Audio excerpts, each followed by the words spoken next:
Y bueno, pues obviamente que todo este clima de inseguridad que ha vivido de manera reciente nuestro país, prácticamente no hay entidad en todo nuestro país que no haya padecido ya los embates de la violencia, aunque obvio es que algunas de las entidades, pues en algunas de ellas se padece más justamente los resultados de esta guerra frontal contra el crimen organizado que anunció el presidente Felipe Calderón en diciembre de 2006.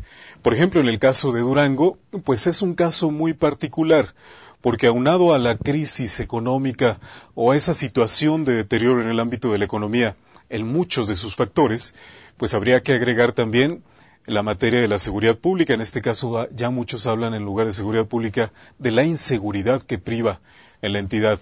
Hay que recordar, por ejemplo, algunos conteos, entre ellos el que hace el periódico Reforma, en donde se nos dice que Durango marcha en el segundo lugar en el nivel de ejecuciones o muertes violentas relacionadas con el crimen organizado. Y obviamente que los hombres de empresa dicen que cuando la inseguridad crece, pues obviamente que el ambiente, por ejemplo, para invertir se torna inseguro, no hay quien se atreva a poner su dinero a traer inversiones al Estado. A través de este trabajo de nuestra compañera Indra Muñoz, justamente los saldos de la seguridad pública, vamos a escuchar el punto de vista de los hombres de empresa en relación justamente con este tema. Me dedico al negocio prohibido, no me gusta mentir, soy sincero, compro 1 kilo y a veces de a 2, y los voy vendiendo a como puedo, además soy mi mismo patrón. El tema de la inseguridad colocó a Durango en los reflectores nacionales desde el 2007, empero no fue hasta 2008 cuando la disputa entre bandas del crimen organizado ocasionó las escenas más cruentas. Poco a poco las ejecuciones, levantones y cuerpos mutilados fueron integrándose al panorama local. A mediados del 2007 la Iglesia realizó marchas multitudinarias en contra de la violencia. Ya para enero del 2008, Durango figuraba dentro de la lista de estados más violentos del país.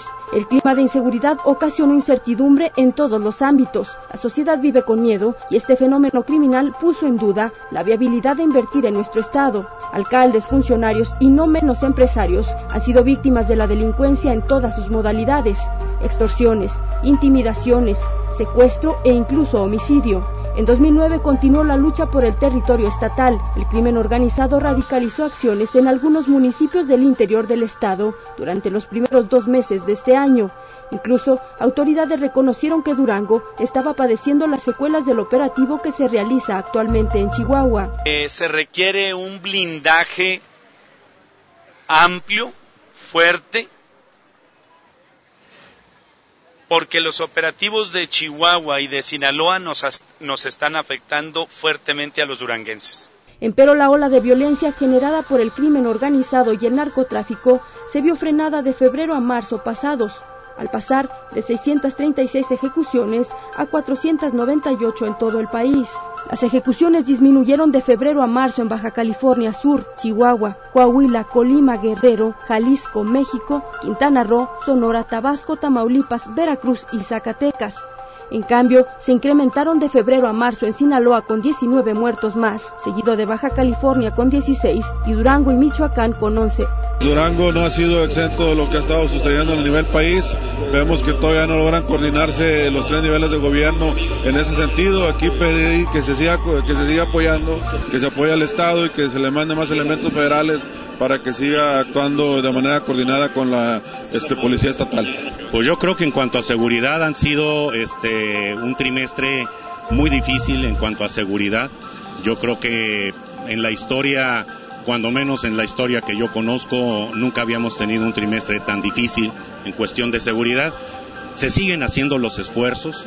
Desgraciadamente no se han visto los resultados que todo el mundo esperábamos, pero pues yo creo que no debemos bajar la guardia. Yo creo que debemos seguir trabajando en eso y seguirle apostando a una participación completa de todos los sectores de la sociedad. Falta ver cuál es el resultado en 2009 de la lucha contra el crimen organizado, que en 2 años ha cobrado la vida de más de 10,000 personas.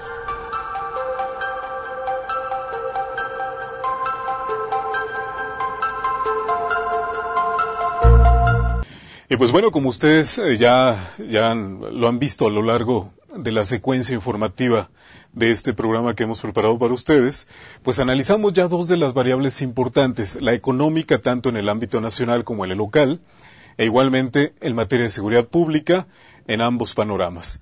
Pero hay también un elemento que no debemos de perder de vista y que hay que tomar muy en cuenta, y esto es el elemento político electoral. Estamos en un año muy importante, un año de definición, no solamente para el reacomodo de las fuerzas políticas en la Cámara Baja del Congreso de la Unión, sino también para la viabilidad de los planes de gobierno del propio presidente Felipe Calderón Hinojosa.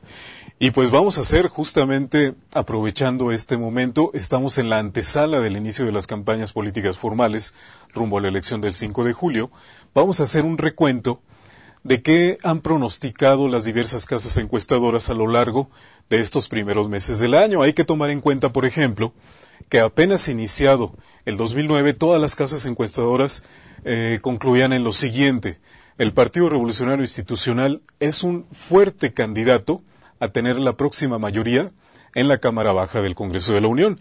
Sin embargo, de acuerdo con los últimos conteos que hemos visto, pues hay uno por ahí que llamó mucho la atención y que prendió luces amarillas para el Partido Revolucionario Institucional, y fundamentalmente porque hablaba de la caída en el puntaje o en el nivel de preferencias electorales de casi 10 unidades. Vamos a hacer este recuento desde enero a la fecha, cómo va esta carrera justamente, pero aunque ya hay alguna tendencia y dicen que podría ser definitiva, la realidad es que esto apenas comienza.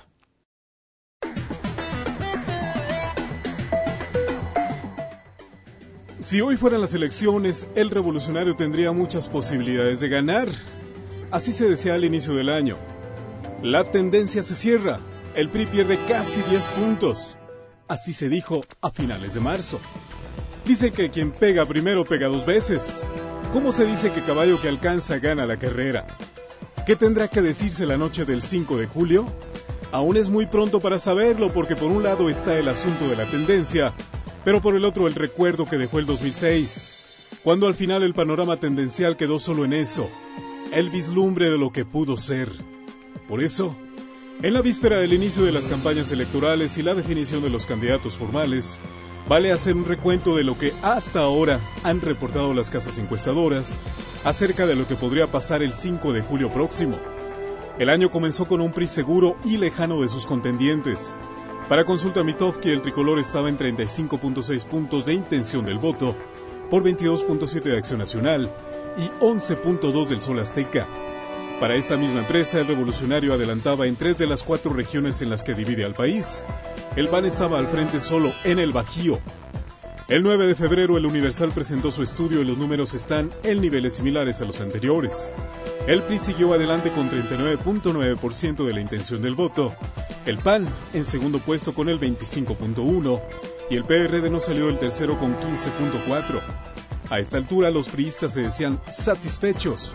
Los del PRD estaban en su promedio, los panistas, solo silencio. Para inicios de marzo el tricolor tenía un doble motivo de celebración: sus 80 años de vida y la conservación de la ventaja. Así lo confirmaba Mitofsky, que reportaba para el PRI un 33.3% a su favor.